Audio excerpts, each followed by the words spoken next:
Well, you know the routine by now. If it's Friday, we're talking the About Mansfield Consumer Advice Series. I'm Steve Casillo. Appreciate you being here today. I'm a little bit hoarse.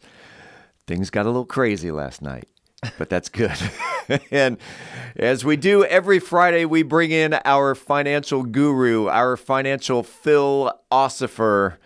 That would be Phillip Washington Jr. Say hello to the audience. How's it going? Man, I forgot the name I have for the audience. Mansfield. I had a great My name people. No, I had a better name for it that I was going to debut today. It was like Mansfielders or Mansfield. I don't remember. Just next week. So, before we begin, 'tis the season. Have you started your Christmas shopping? I'm actually finished. You're I finished? finished yesterday.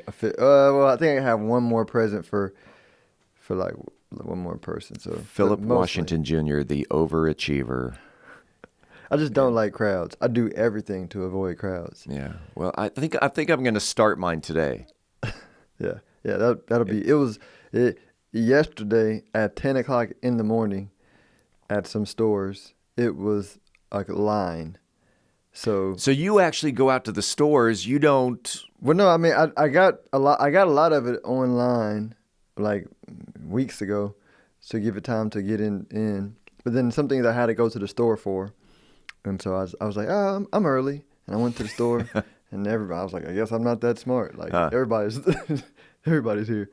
Let's get into the topic of the day: making money from misplaced perceptions. And you're the expert. I'm not entirely sure what that means, but I think you've got something on your mind. Go ahead. Misplaced perceptions. It may be also known as value investing or buying underappreciated assets from an investment perspective. And so what that means is, we walk around with our own biases, prejudice, which all a bias or a prejudice is just a habitual thought. And a lot of these habitual thoughts that we have no standing on the present. It's just stuff that we picked up based on past experiences that may have been true in the past, or they were misunderstandings that we had in the past. I like to use a good example of, and I want to think of an example I didn't say on my podcast, but a good example might be podcasting. Yeah, that's a great one where everybody is used to the legacy media world where TV, radio, magazines and newspapers were where the attention were. And if I talk to them in a conversation and I say, okay, but do you watch a lot of TV?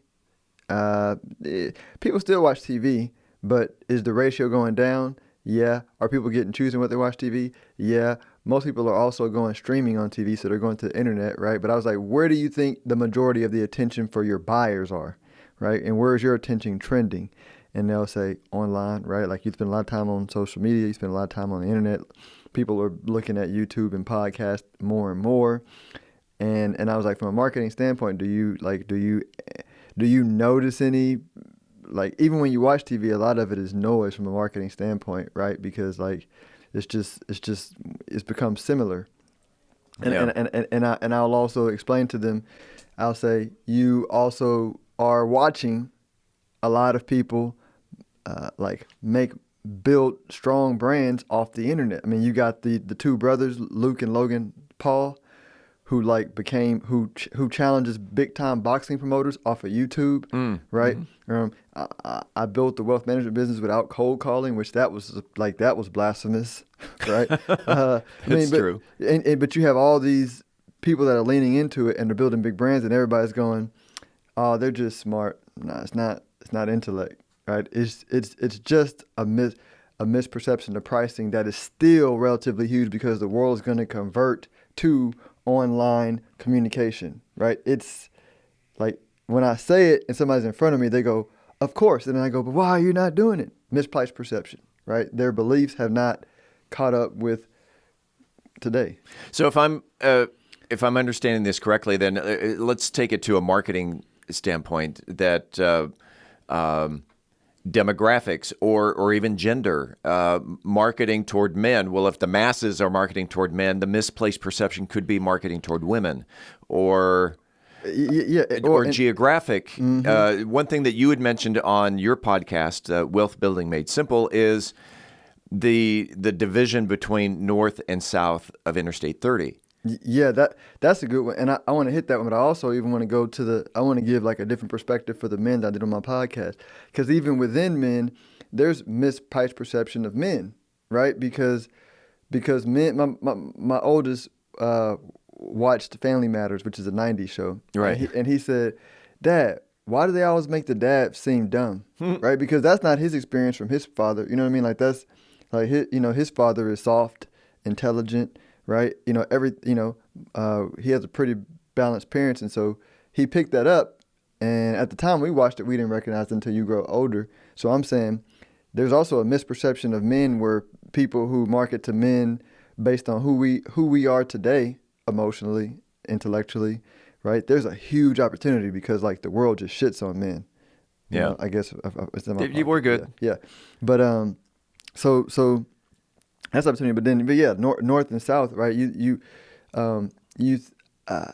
look at, let's say Mansfield, for example, and all the income in and around Mansfield, and so then you compare that to maybe like a Plano, 20 years ago, and you go, oh, like we got everything that like a Plano had 20 years ago, right? And the cost of living is great. The mispriced perception is, yeah, but it's out to 30, blah, blah, blah. I'm like, okay, keep thinking that, because the businesses that invest in here, the people that buy homes over here, right, the school district is phenomenal, like state ranked, sure. Right? I mean, we have a lot to good retail coming. We have a city council, from my perspective, that is moving in the right direction and becoming more and more like evolving their mindset. We have a, amazing community of people that actually care. We have a underappreciated income level in Mansfield, but that's just one city that's out the third. Like there's a lot of them out here that, where there's opportunity to like make some money if you're forward thinking as a business. So to bring this all back together, then to a consumer. In a financial situation, what are some misperceptions? What are how are some ways of making money for the average consumer? Yep. So average consumer is understanding the concept of mispriced perception, meaning like learning to think past your own personal biases and everybody's bias. And once you do that, then you begin to spot it everywhere. So a consumer can choose to invest all their money in bonds, right? Or Dow stocks, because that's what their grandparents did. Right. Or they can say, maybe it's wise for me to understand Bitcoin. Maybe it's wise for me to understand what Tesla's doing. Maybe it's wise for me to understand Apple and the apps that are built on top of it. Maybe it's good for me to understand the companies like Facebook, Spotify, or I guess Facebook is Meta now. Square. All the companies keep changing their names. I'm trying, because it's not even Square.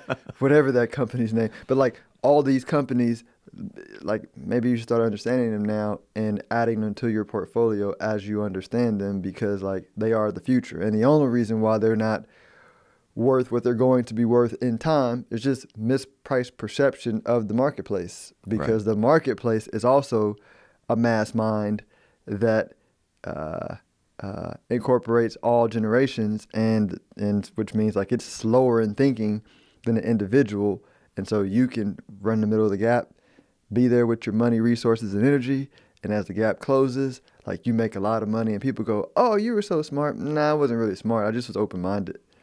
And when I mentioned the marketing of whether it's gender or demographic or even geographical location, you had mentioned in podcasts way back of especially us older folks, pay attention of what the younger people are doing. And I think you mentioned Warren Buffett also did that. he doesn't do business with people over 35? Yeah, it was.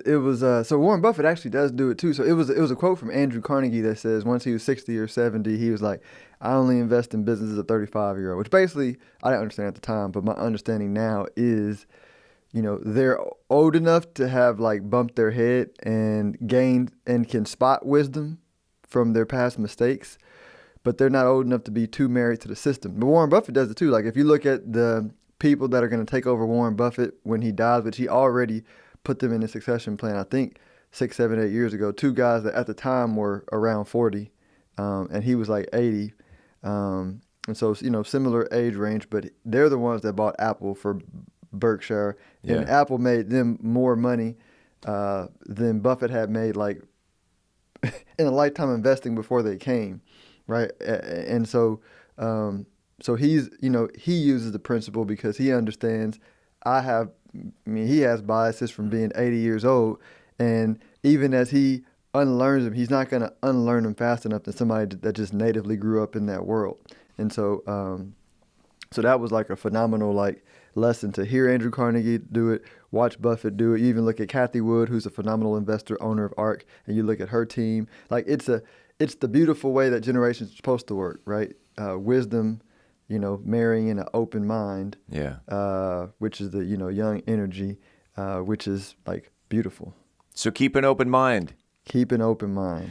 If someone wanted to reach out to Phillip Washington Jr. to talk about misperceptions or open minds, how can they get a hold of you? Yes, you can catch me on my meditation retreat that I'm about to buy on like 5 acres in Mansfield. No, StonehillWealthManagement.com. StonehillWealthManagement.com. I really am going to buy a meditation retreat. Not a bad idea. Yeah. Sounds like a weekend that we would have a good time. Absolutely. You're done Christmas shopping, and I'm going to start. So Merry Christmas. We'll see you next week. We do this every Friday. See you next week. Thanks.